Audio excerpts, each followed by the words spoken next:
देश का प्रधानमंत्री गैस के संकट के इस समय में किस गुफा में छुपा हुआ है? पहले उसको निकाल के लाइए। पहले उसको निकाल के लाइए। जो युद्ध चल रहा है इजराइल और अमेरिका और ईरान के बीच में, आप क्यों इजराइल की चमचागिरी में खड़े हो गए, जिसके कारण से हिंदुस्तान को आज गैस का संकट भुगतना पड़ रहा है? पूरा देश लाइन में खड़ा है, गांव लाइन में खड़ा है, शहर लाइन में खड़ा है, एक एक इलाका लाइन में खड़ा है, होटल बंद हो रहे हैं। मान्यवर, सारी व्यवस्था करेंगे, जेल के सीटों में रहोगे और रहे और रहोगे। माननीय सदस्य, आप पीठ को संबोधित करिए। तुम्हारी फाइलों में गांव का मौसम गुलाबी है, मगर ये आंकड़े झूठे हैं, ये दावा किताबी है। सर, भारत की सरकार ने जब विकसित भारत की कल्पना की है, तो उस कल्पना के तहत गांव को कहां रखा है, आपके माध्यम से ये देश को मालूम होना चाहिए। हमारे टोटल बजट का भारत सरकार ने जो पूरा बजट 2026 और 27 के लिए प्रस्तुत किया मान्यवर, उसका मात्र 3.6% बजट ग्रामीण विकास के लिए रखा है। यह स्पष्ट करता है सरकार की मंशा को। यह बताता है कि ग्रामीण विकास के लिए आपकी सोच क्या है, ग्रामीण व्यवस्था को आप कैसे संचालित करना चाहते हैं, कितना विकास वहां पर करना चाहते हैं। मान्यवर, बहुत सारी योजनाएं गांव के विकास के लिए चलाने का दावा सरकार की ओर से किया जाता है। उसमें से एक प्रमुख योजना है जिसका ढिंढोरा भारत की सरकार बार बार पीटती है, जल जीवन मिशन, जल जीवन मिशन, हर घर जल की योजना, हर घर जल की योजना। वो जल जीवन मिशन क्या है मान्यवर, जिसके ऊपर आप लाखों करोड़ रुपए अब तक खर्च कर चुके हैं। गांव गांव में पाइप से पानी पहुंचाने के नाम पे लोगों से आप पैसा लेंगे, वहां की जनता को मीटर लगा के पैसे की वसूली करेंगे, जो व्यवस्था पहले नहीं थी। उसके बाद आपने गांव गांव में सड़कों की खुदाई कर दी। जो ग्रामीण व्यवस्था के अंदर जिला पंचायत से सड़क बनी थी, ग्राम सभा से सड़क बनी थी, जो गांव के विकास के लिए पैसा लगा था, उसको जल जीवन मिशन के तहत सड़कें खोद के, गांव के रास्ते खोद के उसको बर्बाद करने का काम किया गया। तो जल जीवन मिशन जन जीवन को अस्त व्यस्त कर रहा है। एक तो ये उस मिशन की खासियत है जो सरकार को सोचना और जानना चाहिए। दूसरी बात मान्यवर, मेरा तो कहना छोड़ दीजिए, भारतीय जनता पार्टी के एक विधायक है ब्रजेश राजपूत जी, उन्होंने उत्तर प्रदेश के सरकार के मंत्री का घेराव किया। मान्यवर, अरे मान्यवर, देश का सबसे बड़ा राज्य है, उसी राज्य से आप भी आते हैं, हम भी आते हैं, उसी राज्य से आप भी आते हैं, हम भी आते हैं। तो अगर एक भ्रष्टाचार के मामले में कोई जानकारी आपके माध्यम से मैं दे रहा हूं तो जानना चाहिए मान्यवर आपको। मान्यवर, रूरल डेवलपमेंट के नाम पे इस जल जीवन मिशन में गांव गांव में टंकियां बनाई गई। उन पानी की टंकियों की हालत जाकर देखिए। वो पानी की टंकियां उद्घाटन से पहले उजड़ जाती हैं, उद्घाटन से पहले उखड़ जाती हैं, टूट जाती हैं, गिर जाती हैं। 5-5, 10-10 करोड़ की टंकियां, पाइपलाइन जो है वो टूट जाती है। तो मैंने तो इसका मामला सबसे पहले उठाया था, तब सरकार ने हमारी बात नहीं सुनी, कई मुकदमे मेरे ऊपर उल्टा करा दिया। लेकिन इनके एक विधायक ने मान्यवर अपने ही मंत्री का घेराव कर लिया, ब्रजेश राजपूत जी ने, और बीजेपी के विधायक ने कहा कि इस योजना में जबरदस्त भ्रष्टाचार है। इसलिए ये योजना भ्रष्टाचार की भेंट चढ़ चुकी है। दूसरी बात आते हैं, आपने गांव के अंदर जो तमाम और स्कीम शुरू की और उसकी हकीकत क्या है, कितना बजट निर्धारित किया, कितना खर्च किया। आपने मान्यवर मनरेगा के तहत 25-26 में 86,000 करोड़ रुपए निर्धारित किया था बजट में, और इस बार 26-27 में आपने 88,000 करोड़ रुपए मनरेगा के लिए निर्धारित किया। जब आपने 86,000 करोड़ रुपए निर्धारित किया तो आपकी गारंटी थी 100 दिन की। जब आपने 88,000 करोड़ रुपए निर्धारित किया तो आपकी गारंटी है 125 दिन की, और आप कह रहे हैं हम 60% भागीदारी करेंगे।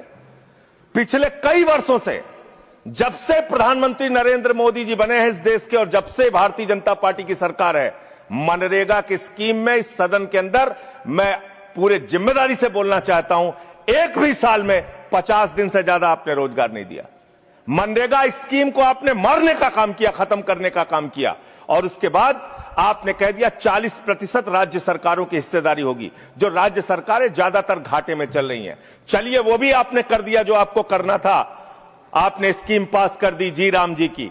लेकिन मुझे आप जरा कृपा करके बताइए, आपके हिस्से का 125 दिन के हिसाब से रुपया बैठता है मंत्री जी 2 लाख करोड़ रुपए, तो आपने तो निर्धारित ही 88,000 करोड़ रुपए किया है। तो आप इस स्कीम में क्या सोचते हैं, क्या आपकी योजना है और कितना आप बजट निर्धारित करना चाहते हैं? यानी कि आपकी मंशा ही साफ नहीं है कि आप मनरेगा स्कीम को गांव-गांव तक चला सके। इसके बाद मान्यवर आते हैं, एक मिनट माननीय मंत्री। करना चाहता हूं कि जब मैं बोलूं तब आप सुनने जरूर उपस्थित रहना, बोल के चले मत जाना, एक एक चीज का जवाब दूंगा।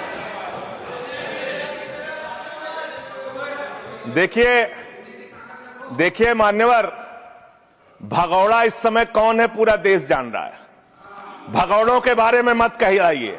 देश का प्रधानमंत्री गैस के संकट के इस समय में किस गुफा में छुपा हुआ है, पहले उसको निकाल के लाइए। आप पहले उसको निकाल के लाइए। प्रधानमंत्री किस गुफा में छुपे हुए हैं? प्रधानमंत्री के बारे में आप हमारे ऊपर टिप्पणी कर रहे हैं, का प्रयोग नहीं करेंगे। आप हमारे ऊपर टिप्पणी कर रहे हैं, ये आप हमारे ऊपर टिप्पणी कर रहे हैं। पूरा देश गैस की लाइनों में खड़ा है, यहाँ पर शामिल प्रधानमंत्री गुफा में छिपे हुए हैं। प्रधानमंत्री को निकाल के लाइए, प्रधानमंत्री को निकाल के लाइए।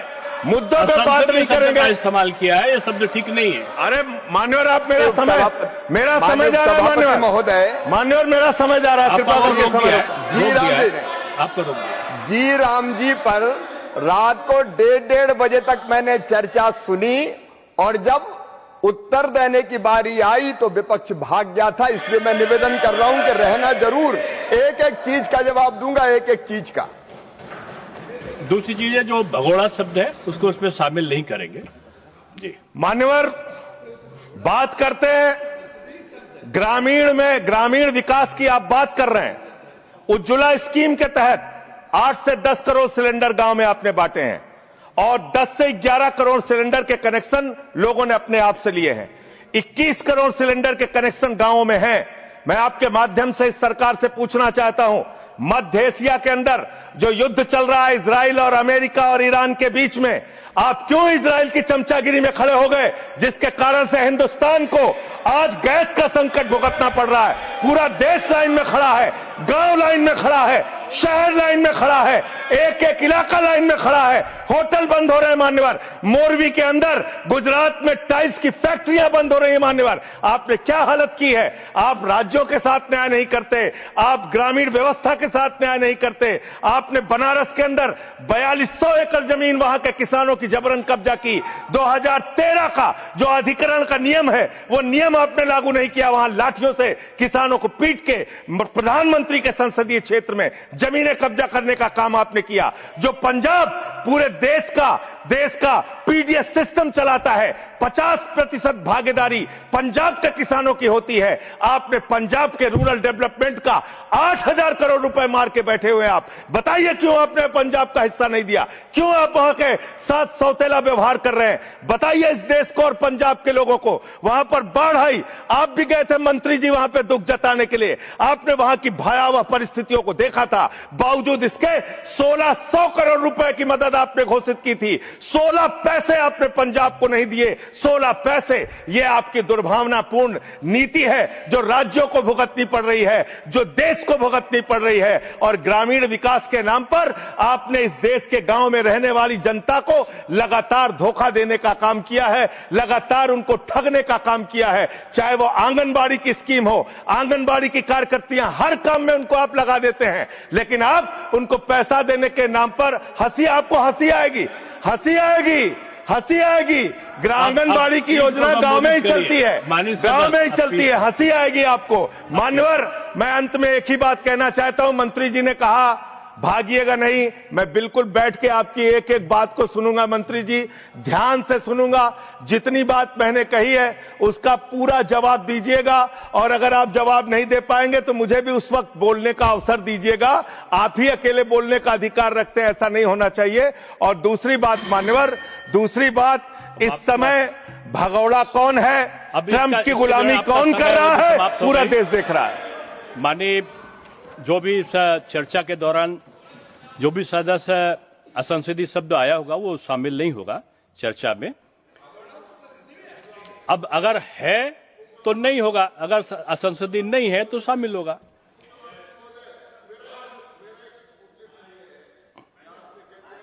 नहीं आएगा, लेकिन आजकल जो व्यवस्था है वो दूर संचार के माध्यम से चली जाती है, इसलिए ये भी व्यवस्था होनी चाहिए कि जिसको रिकॉर्ड में नहीं लिया है वो बाहर भी नहीं जाएगा। अब आपने किस चीज को कहा? जिस चीज को सारी व्यवस्था करेंगे, जेल के सीटों में रहोगे और रहे और रहोगे। नहीं बोल सकते, आप सीधे बात नहीं करेंगे माननीय सदस्य, आप सीधे बात नहीं करेंगे, आप सीधे बात नहीं करेंगे। आप पीठ को संबोधित करिए, आप पीठ को संबोधित करिए। ये आमने सामने बहस का मुद्दा नहीं है। आप संसद में हैं, माननीय संजय सिंह, माननीय सदस्य, आप पीठ को संबोधित करिए। आप इस तरह से बात नहीं कर सकते। Next speaker Shri P Sunil ji. देखिए, मैं माननीय सदस्यों से अनुरोध करूंगा कि जो चर्चा होती है उसमें शब्दों का संयम ये आवश्यक होता है। आरोप लगाने पे मनाही नहीं है, लेकिन आरोपों की भी एक सीमा होती है शब्दों की, उसका पालन करना होगा। और जो इस प्रकार के शब्द आए होंगे जिनमें आपत्ति हो सकती है वो सम्मिलित नहीं होंगे। और दूसरा एक और अनुरोध साथ में है कि हम लोग सोशल मीडिया का, जैसे आपने जिक्र किया, सोशल मीडिया पे हम लोग जो यहाँ पर वक्तव्य होते हैं उनको देते हैं और किसी व्यक्ति विशेष के बारे में हम कुछ विश्लेषण लगाते हैं तो वो वहां पर उपस्थित नहीं होते। लेकिन सोशल मीडिया में जब वो चलता है तो कभी माननीय प्रधानमंत्री जी सुनते हुए दिखाई पड़ते हैं, कभी गृह मंत्री। मैं समझता हूं ये उचित नहीं है। संसदीय व्यवस्थाओं के अंतर्गत वो वही होना चाहिए जो सदन में मौजूद हो।